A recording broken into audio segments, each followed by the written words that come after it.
విప్లవకారులందరూ కూడా ఒకతాటిపైకి రావాల్సినటువంటి ఆవశ్యకత ఉన్నటువంటి సందర్భంలో విప్లవకారులందరూ కూడా ఒకదాటి మీదకి వచ్చి మీరంతా కూడా మాట్లాడండి అని ప్రజలు కోరుకుంటున్నటువంటి సందర్భంలో మనం ఏమాలోచిస్తున్నాము? స్తూపాల గొడవ ఆలోచిస్తున్నాము.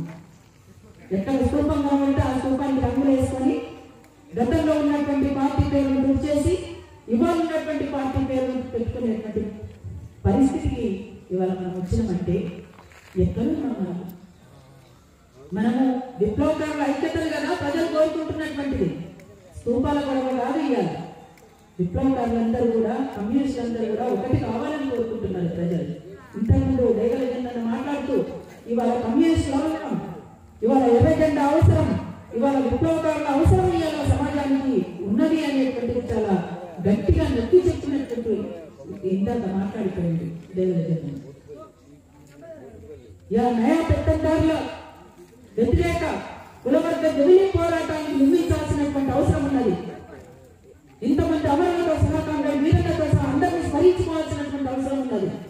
అవన్నీ మర్చిపోయి ఎవరికి వాళ్ళంగా విడివిడిగా చీలికలు పేలికలు అయిపోయి ప్రజల్ని గెలిపించాల్సినటువంటి మనం ఇంకా ఎక్కడున్నాం అనేటువంటిది కూడా మనల్ని మనం ప్రశ్నించుకోవాల్సినటువంటి అవసరం ఉన్నది.